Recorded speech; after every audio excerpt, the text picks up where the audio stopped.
Well, we are here today with Mr. Tom Schumacher. He's the Division Dean of the Verde campus, right? Campus Dean. Campus Dean. Campus. And you have worked here since when? Since 1977. Wow, that's a long time. Yeah. What was your position when you first started here? I was hired here originally to be an art instructor to teach ceramics and jewelry classes. And so your background is as a potter? Yes, or in fine arts. And so you studied that, and Yes. you were an instructor. And you taught for how long before moving on to? Well, I taught the better part of 26 years. Wow.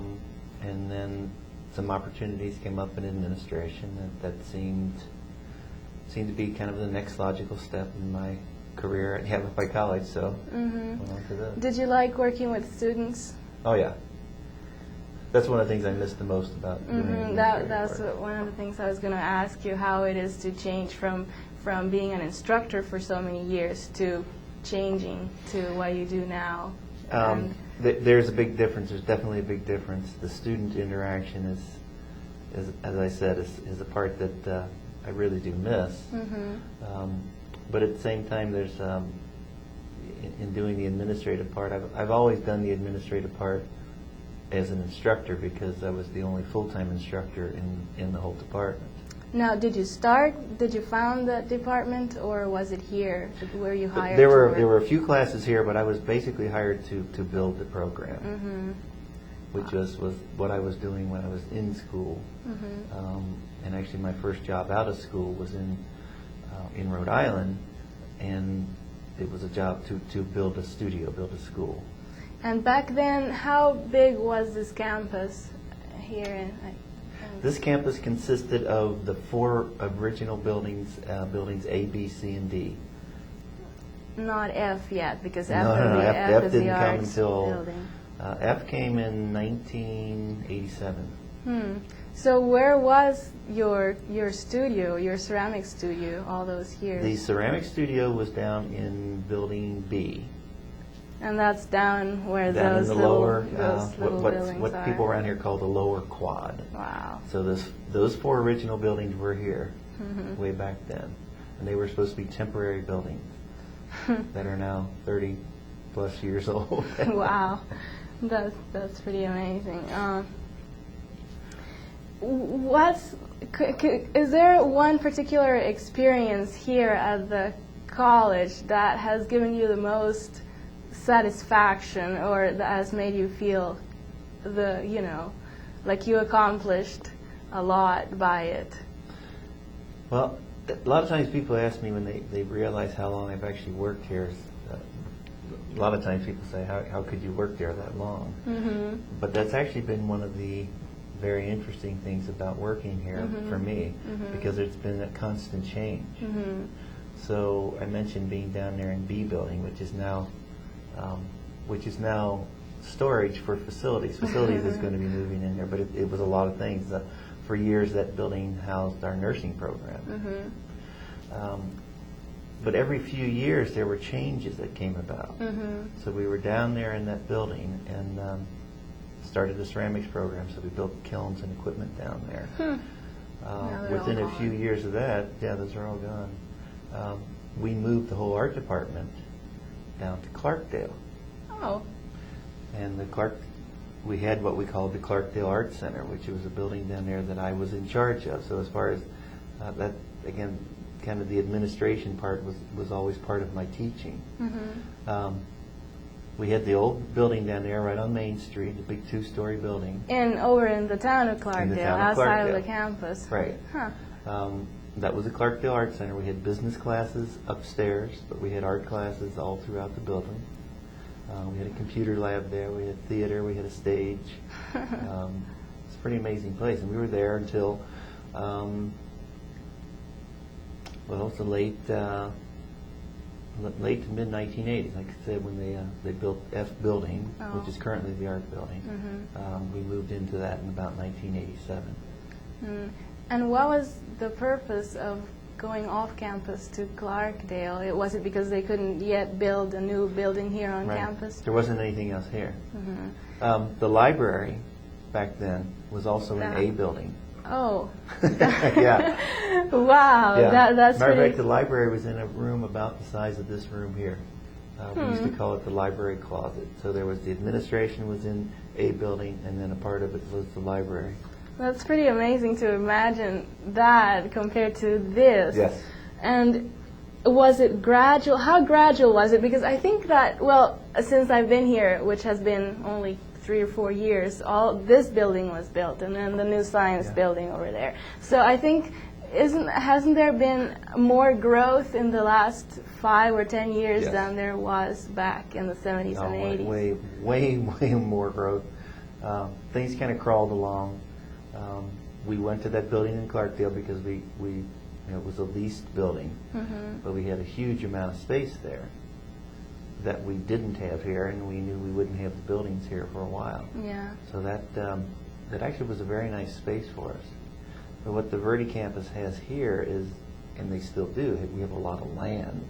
So there's a lot of potential to grow. And as the college grows, we'll be certainly building more building and doing more fascinating things here. And the campus, to start with, it had the amount of land that it has now Yes. to build on. So the idea was there from the beginning Yes. to enlarge.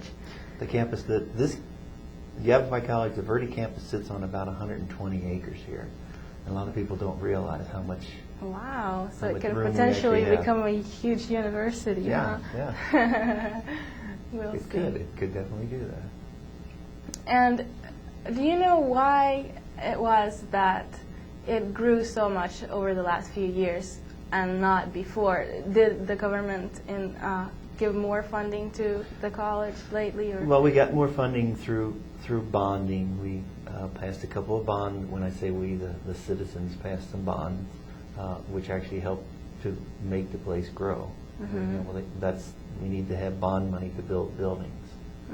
So with the bonds came, the first buildings that came were actually Building H, Building I, which used to be the library, which is now Student Affairs. Those were 2 major buildings, and then there was another bond issue, and F building came in that first bond issue. And then the latest one, we actually built this building here,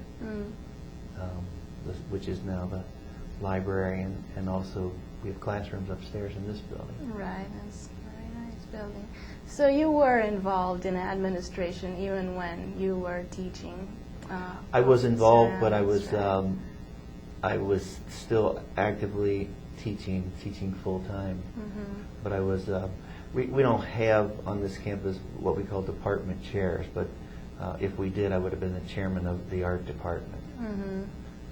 As it was, I think at one point I was called the director of the art department, or the coordinator, or something along those lines.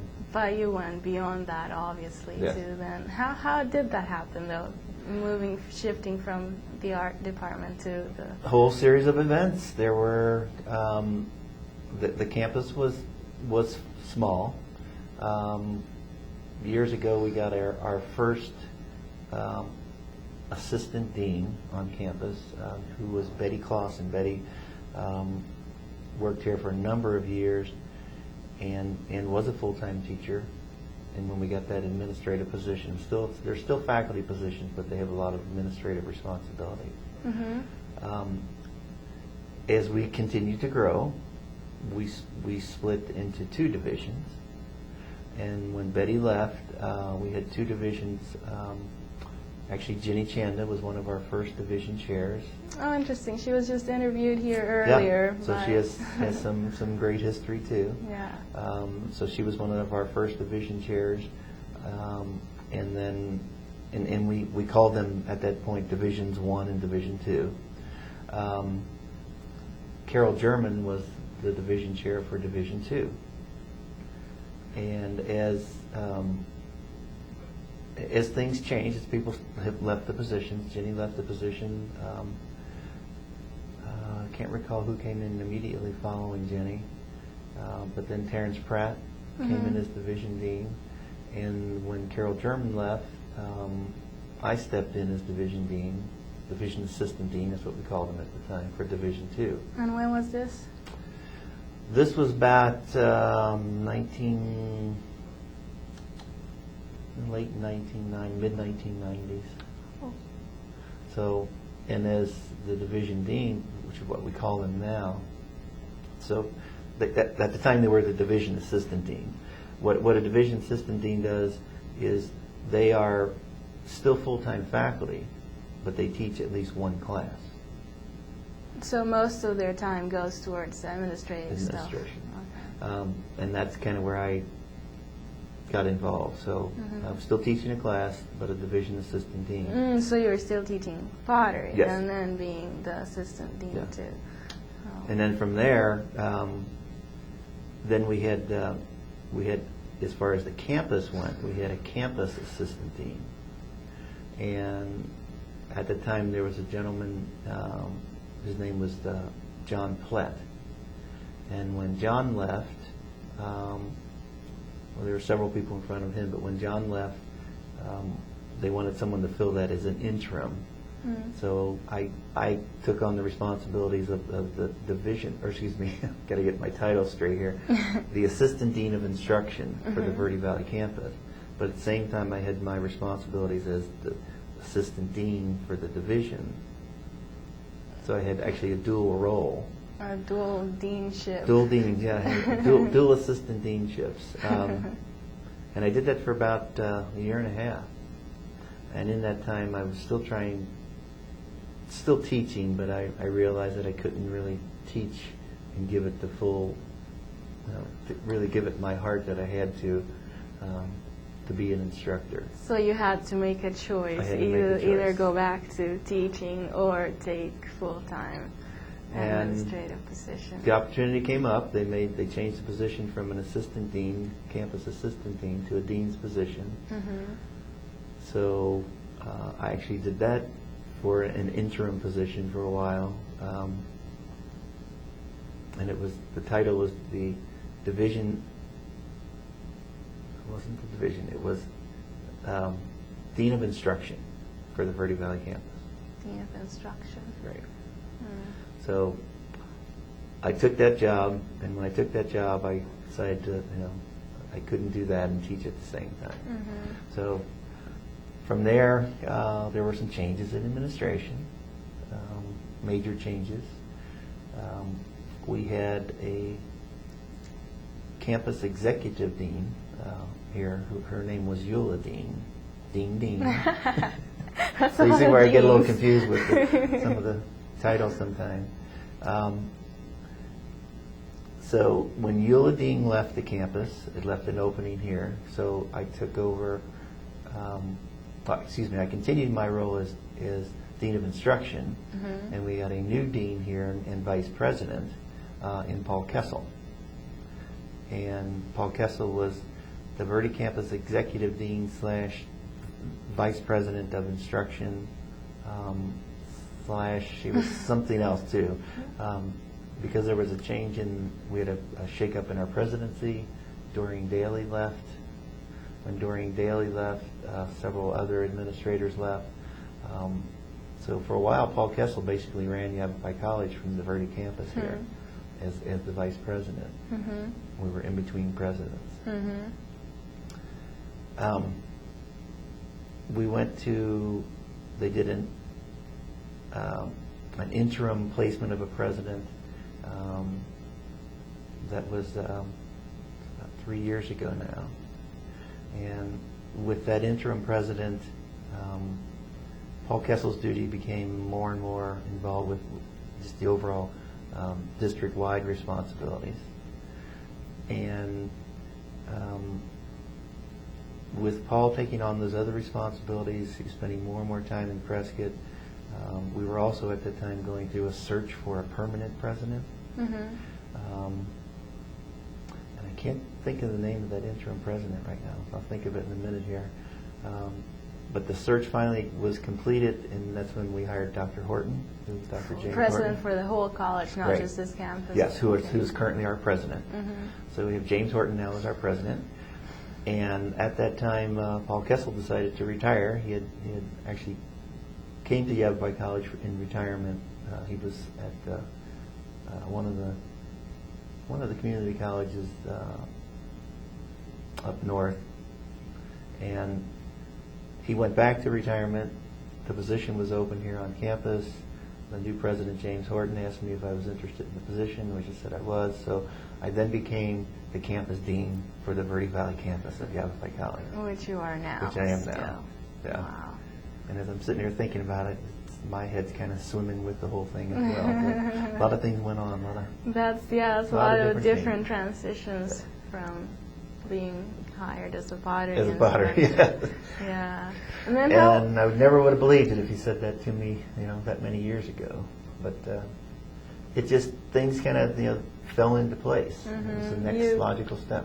You never had the plan to eventually become the dean of that was not I didn't sit out with a plan and write it all down like that. It's just, as the opportunities came up, sometimes you just say to yourself, might as well try this. And what are the responsibilities of the campus dean? What do you do? Kind of in a nutshell, what you do is you oversee the day-to-day operations of the campus, which can really be anything, from a complaint that the toilets are backed up, to making major decisions on where to place a building, or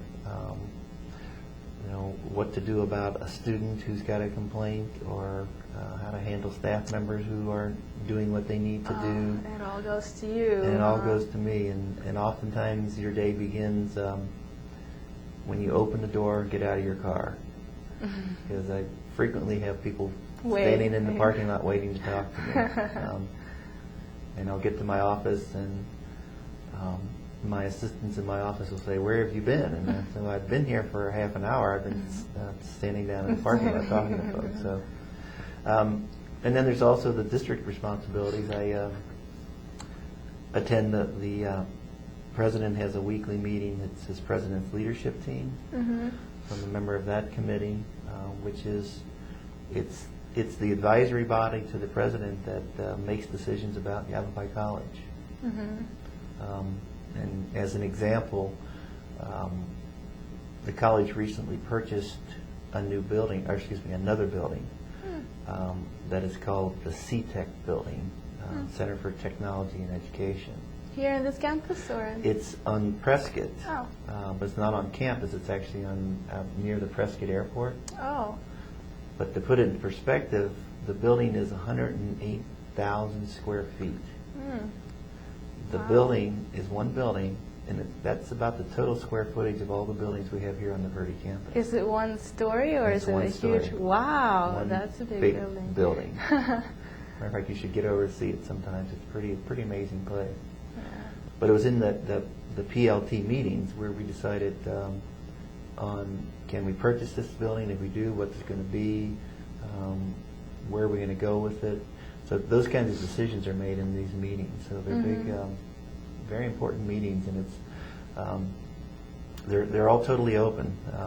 There are no kind of hidden agendas. The president says, we have this opportunity. What do you think about this? And you're encouraged to speak freely, say what you think or don't think.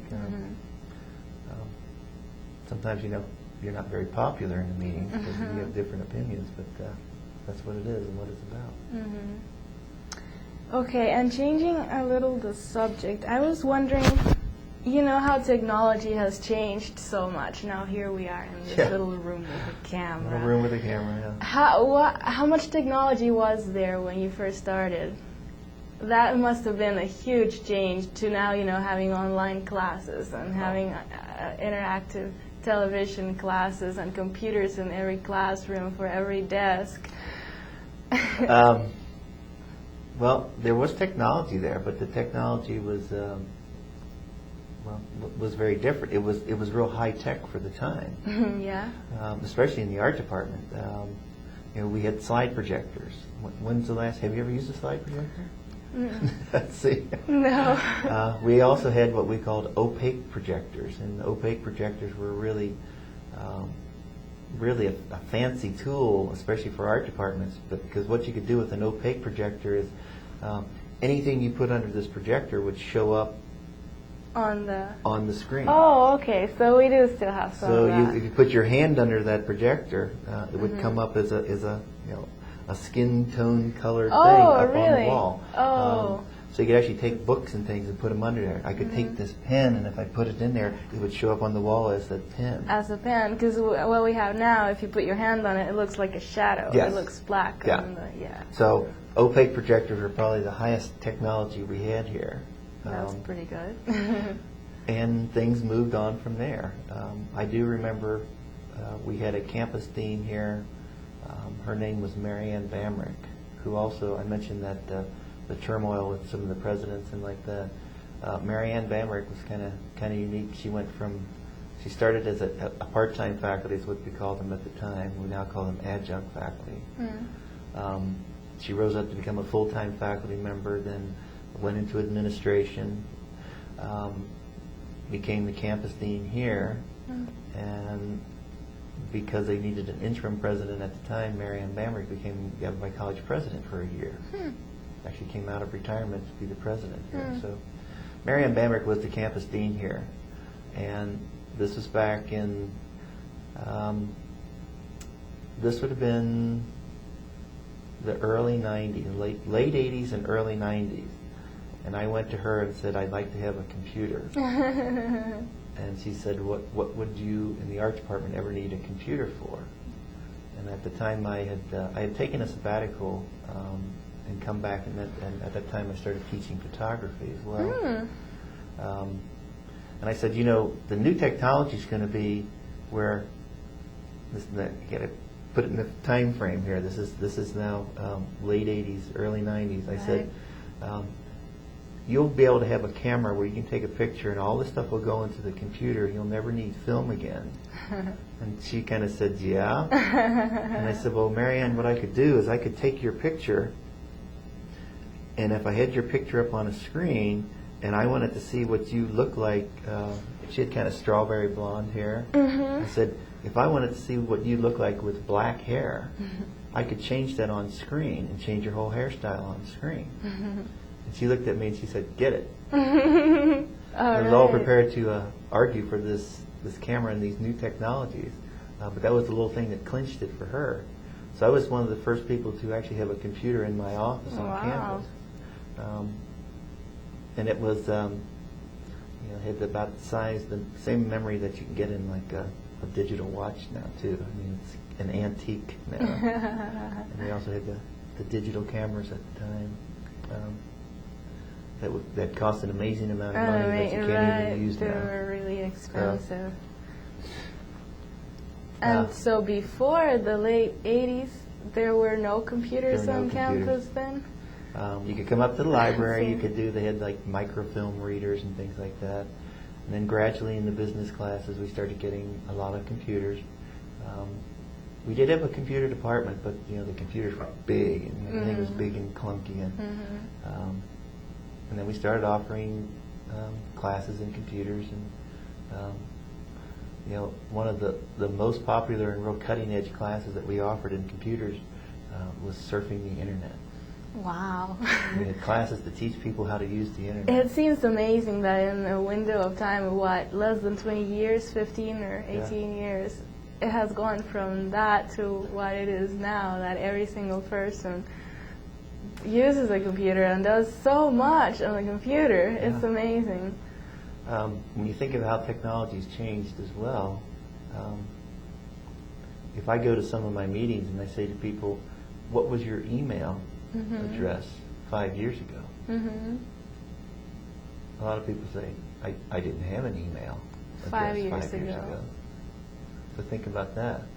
Yeah. And now I have 5 different email addresses. So, yeah, it's become so natural. Yeah. Such a. And the way we communicate, especially with our offices. When you came over to my office this morning, I was doing email. I was corresponding via email. I do more with email now than I do with telephone. And same in teaching classes, for example, English classes. Now students don't take a piece of paper and a pencil and write. They get their computer out and start typing, and they have spell checkers and all that. Why do you think of that? Do you think it's positive or negative, or? I think it's positive. I think it allows people to be oftentimes more creative. If you were a person, say that, let's say you had trouble spelling, and for you to sit down and write, you were very self-conscious about all your spelling. If you write on a computer, you can write, you can get all your thoughts down, and come back later and correct your spelling. It isn't a substitute for knowing how to spell, but it frees you up from that little crutch of worrying about how you write or how your writing looks. But don't you think that it puts the people in the past at a disadvantage because they didn't have that and they had to manage without? And if the standards don't change, then the students today have a lot more access to that kind of thing, and they can actually not learn to spell and get away with it. That's true, and that would be the downside of it. But let me go back to give you kind of an art perspective on things. For me, it was interesting because I work with clay, and clay's been around for literally thousands of years. Well, it's 90% of the Earth's surface is clay. But what if I were a painter? Okay, and I look at a modern day painter who needs some paint, who goes to the store and buys phthalo blue or Mars black because that's the color they need. If I were a Rembrandt, or someone even before that time, I wouldn't consider you an artist if you didn't make your own paint. You paint and you buy paint from somebody else. Yeah, what? That's technology as well. That's true. So it all changes. It all changes. It all changes, and yes, it's some people are going to be behind technology. I know people still who don't own computers, who wouldn't have a cell phone. And they're integral parts of my life right now. Doesn't mean you can't get along without them. So technology is kind of an interesting, I almost said tool, but it's more than tools. It's a way of life for a lot of people. It is. It's becoming a way of life. The whole, what do you call it? Internet age. Information age, right. I used to use in my photo classes when I was teaching photo classes, and I was trying to drive home the point of digital photography and how it was going to change photography. And people just couldn't quite grasp the concept. And I said, well, when you think back on, again, in technology, when in movies, when they added sound to movies, everybody predicted that, well, with movies, it's going to be the end of people listening to radio. Because who's going to want to listen to radio if you can go to a movie and see them speak and act at the same time? And then I would ask the class, when you came to school here this morning, what did you do? Did you listen to your radio? So people were predicting that radio would die because of movies, but now they coexist. Right. So a lot of things in technologies will coexist. Depends on when you want to jump into technology too. Let me see, check if there's something I'm forgetting about technology to ask you. No. Well, the other thing I told you I wanted to ask you about on that email was about how the college has changed the way it treats students, from them being considered, you're really lucky because you're getting to have an education, and you should be grateful and you should take responsibility for it. That's the way I see it, or the way I read about what it is. And now it's openly about the students being customers, being consumers who need to be satisfied, and so the college does all it can to make that so, to keep them here, to keep them coming, and to keep them satisfied. What do you think about that? I thought that was interesting, and I reread that a couple of times on your email that you sent me about it. And I guess to an extent, we have kind of become more consumer oriented. I know a lot of people in education, and I would put myself in that category, don't like to use that term as students as customer. But if you do look at it as strictly a business, and education is a business, students are your customers, and you do strive to make sure that your customer is satisfied with their product. You have to pay to take these classes. Right. The quality of the classes shouldn't decline. Maybe the delivery should change on how people are getting the information, or if they're satisfied with their classes and like that. That I agree. But how about the student who just wants to get it over with so that they can get a job and and earn money, and their concept of satisfaction is the class being easy and this instructor dismissing class and then just giving good grades to everyone and that kind of thing. And then what comes next are the evaluation forms that students have to fill out at the end of the semester about the instructor, how, if they like the class. And one of the questions is, were you satisfied with the class? Did you achieve what you expected in this class? So, and that has weight on whether the instructor gets to keep his job or not, or to some extent it does. To some extent it does. The idea of the evaluations is to make sure that we're delivering what we're supposed to be delivering. I'm sure you've heard of the outcomes for the classes. It's all of our curriculum is based on the outcomes, what the student can expect to learn in the class. So you need some kind of a measuring tool for that, and the evaluations are a measuring tool. If we see that students are dissatisfied with the class, it's another part of my job. Those student complaints would come to me. I will always ask to see from an instructor, let me see your syllabus. What were you giving to the class on that first day as a guideline for the class that the students could expect to see as a result from taking your class? And are you meeting those objectives? Right. There's a term that people use around education. It's called dumbing down. Are we dumbing down for those things? And I don't know that we're necessarily dumbing down. I think we're teaching to a different level of student. Students are more demanding now. Oh yeah, sure they are. When I first started college, it had to be really something for me to go to an instructor's office and say, I need to talk to you about something, or I think you're wrong about something, or challenge them on some things, because they were the teachers. They were almost the gods. Right. That also I've noticed. Now you refer to your teacher by their first name. Hey, John, how you doing? Whereas not too long ago it was really formal, Mr. Frericks or Mr. whatever his name was. Right. Well, so think back again in higher education. Instructor used to wear the gowns. Oftentimes they would even wear their mortarboards. So those things have changed. I think they've changed just based on where we are now as a whole society. Have they changed significantly over the past 20 years or so, 30 almost, that you've worked here? 30 years, right? Yeah, definitely. Definitely. Yavapai College used to have a dress code. Really? Oh, wow. Imagine that now. We're coming up for the college on its 40th anniversary. And Molly Googler, who's the Yavapai College archivist, brought to one of our meetings some old college literature, and she had a college handbook, and she said, I want you to look at this page where it had a dress code.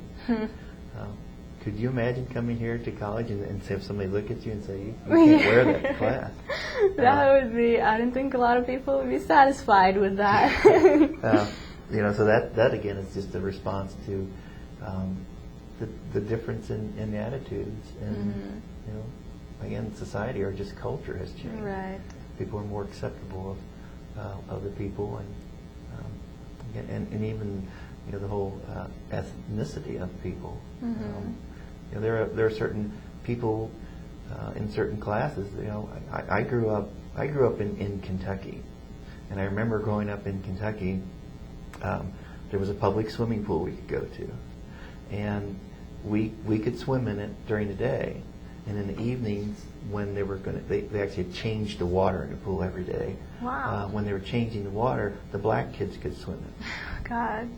Can you imagine that today? That. And I would stand, my friends would stand at the fence during the day and watch me swim because we couldn't swim together. Couldn't swim together.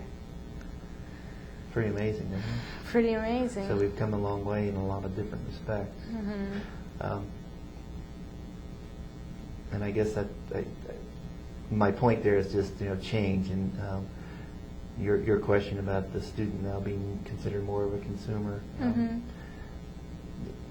You are a customer, and like I said, I know a lot of people in education don't like to use that, but people in education have changed as well. You got to change your teaching style. Yeah, the whole society changes, as you say. It's not just education or this particular college. You mentioned those the evaluations that you do at your classes. I used to hand those out in all my classes as well, and I used to look forward to them. What I really looked forward to reading on them, about them were, a lot of them is just fill in the little bubble or whatever it is. I would kind of ignore that. I would go right to the comments. And I would hope that people would write comments about the way I taught. Did you get to actually read those? I didn't know instructors got to. Oh yeah, we get them. What they do is they get them back. They never see your handwriting or anything like that. But they get back verbatim what a person writes. Oh. So someone actually transcribes all that, and you get a report back. Sometimes you don't like reading the comments, but to me that was a critique that helped me adjust my teaching style. And you found it helpful. Yeah. I remember when I first started teaching here, and this is teaching ceramics classes, I came here thinking, I'm going to teach these people everything I know. And I had, during an evaluation, we always had an administrator come and evaluate your classes. Two of the students broke down in tears. He's too hard. We can't possibly follow everything he wants us to do. And I thought, I know everything about this, and I'm trying to give you everything. And this administrator, in his wisdom, said, you're giving them too much too fast. Yeah. That was kind of a hard critique for me. Wow. I thought I was doing so well with this. So those evaluations and things are, instructors take them very seriously. I know most of them would say that they like to see what the comments are. I'm glad you told me that, because I had the idea that those evaluations were mostly just for, formalities, but that the instructors didn't actually get to see them. And most of the time I was like, well, yeah, just give them 5, 5, 5, and not any comments, because I didn't know that they were actually important to the instructor. But now I'm going to be more absolutely honest and try to give more feedback. And they stay with the instructor. They're in their instructors in their records, in their we keep files on everybody, but especially new instructors.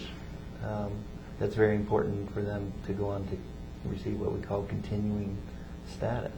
Right, and now I see that it's not just for the administration to decide whether to keep an instructor or not. It's also for the instructor to adjust his teaching or her teaching style to be a better teacher.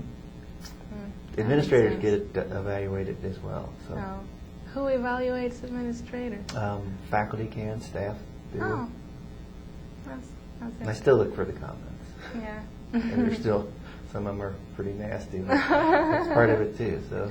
Yeah, the beauty of anonymity. Anonymity. Yeah, you can say whatever you want. No, I don't know who you are. But if you're doing them in your classes, like I say, instructors like to read the comments and see what people have to say, and be honest with them. Yeah.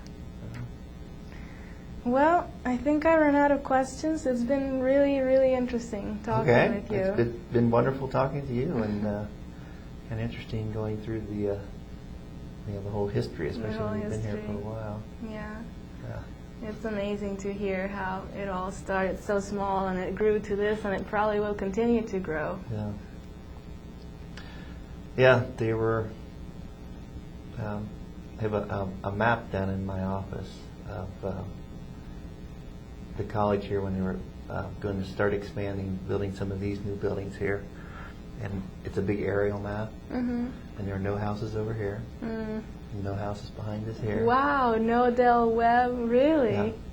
It was all, matter of fact, we used to get, every once in a while you come up on campus and there would be a cow or something on campus, and you had to chase those around and try to get them out of here, so. Wow. Yeah. A lot of memories. Yeah. So, but also, like I said, the scrapbooks are here. If you want to know more about the history, Sherry Kenny has a whole big collection. Really kind of interesting stuff. And they're here at the library. Here at the library. You can look at them and reference them and like that. That's good to know that they have that. Okay. Well, thank you very much. Oh, you bet. You bet. Thank you.